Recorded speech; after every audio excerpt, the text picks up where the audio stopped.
ให้สบายดีไปกับช่องของเขาเยอะเนาะมื้อนี้เขาก็จะมาเห็น10อันดับสกุชี่ทีละแรกเนาะซึ่งอันดับ40ของเขาก็จะเป็นตัวนี้ซึ่งเขาก็หายากมาหลายเนาะหาบุเป็นหาสกุชี่หาสกุชี่นี่ยากเนาะผมมันปนกันนะคะกับหัวตัวใดแรกสำใดที่เขาต้องไปเซิร์ชเบิ่งเนาะ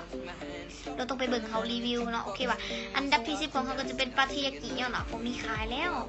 แต่บางท่านก็จะมีอยู่แต่กะดำหน่อยนะหรือชื่อว่าหายากแล้วเนาะแร่แล้ว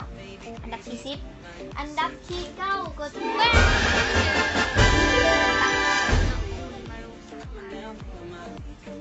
3-4เลยมีเบอร์3-4เลยมาได้ซ่าเนาะอันดับที่9และอันดับที่8เนาะนี่เป็นเมลอนพีชรุ่นเก่าและเมลอนเพราะว่ามันมีขายเบอร์2แล้วเนาะโอเคเป็นยังคือต้องโยนเนาะเพราะว่าเขาโยนไปมันกับโบเดกระทุกกระเทือนยังเนาะย้อนว่าเขายังไปเก็บอีกทางเอาปะไว้นี่มันจะสับสนกันเนาะอันดับที่7อันดับที่7ก็จะเป็นอย่างปล่อยบุได้นอกจากเพลมนี่อันดับที่7เด้อเฟรนชี่ทาแห้งแล้วก็สีน้ำตาลเป็นสีจากกับซอฟต์ลาเบส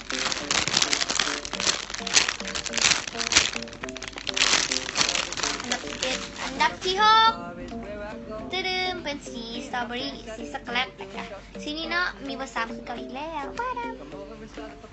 ที่7ยังมีลิมิตอันดับที่6เนาะตัวนี้เป็นอันดับที่6อันดับที่5ก็จะเป็น Baby Bear Eye Bloom เนาะแล้วสีทุกสีเลยคือกันคือตัวนี้ตามหามันยากแฮงเนาะกว่าจะได้มันนะหอมสตรอเบอรี่หอมช็อกโกแลตแพงเด้อ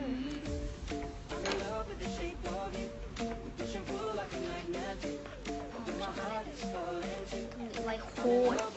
อันดับที่5พวกนี้แหละอันดับที่5เนาะมันเป็นปี2007เนาะแท็กรุ่นเก่าจ้ายืดอันดับที่4ปาทายากิอุ้ยถูกสีอีกแล้วเนาะเป็นยังจึงเอามาถูกสียังวะจึงบอกต้องยากเนาะว่าสีแดงสีบแรเนาะปึ๊บสีทองปึ๊บมีสีเลยแหละเดี๋ยวไปเอาอีกสีหนึ่งก่อนนี่เนาะจะเป็นสีแบบใหม่นี่จะเป็นสีแบบใหม่เห็นปะนี่เนาะ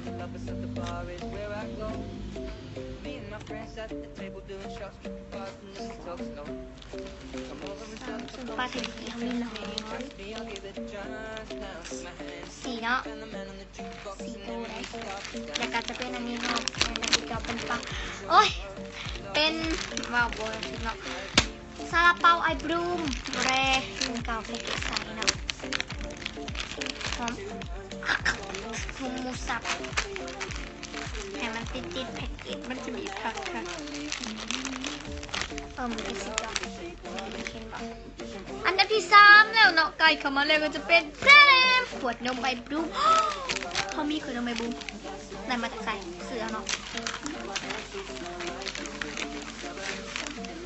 หอมมันหอมนี่ลายเซ็นบลูมโอ้ยบ้าแล้วเริ่มนี่เนาะเป็นยังใครที่บมักเขารีวิวย้อนยังเนาะย้อนว่าเขาเป็นตัวของตัวเองเกินไปเนาะคือเขาบ้าแบบนี้เนาะคือเขาบ้าแบบนี้แหละ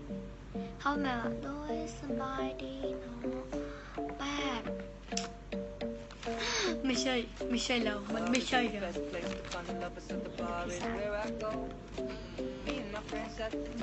สีบัวอันดับที่2ของเขาก็จะเป็นแพนเอมเค้กไอฟูมสีบัวเนาะตัวนี้สีแรกก็หมูเลย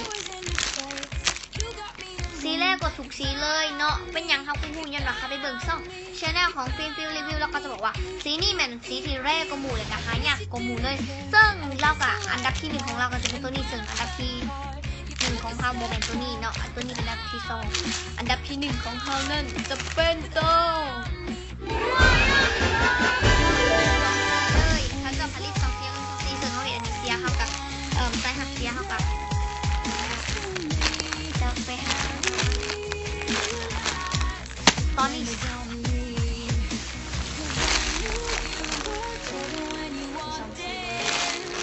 กับให้ได้เบิ่งช่อง NN Channel เนาะเราก็จะมีซีนี่1 อันแสนเอามี2 อันเลยคือส่งดีแห้งๆเนาะส่วนเด็กๆมา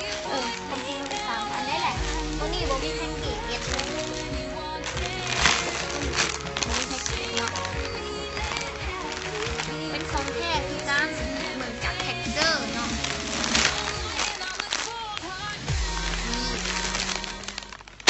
เอามี3 อัน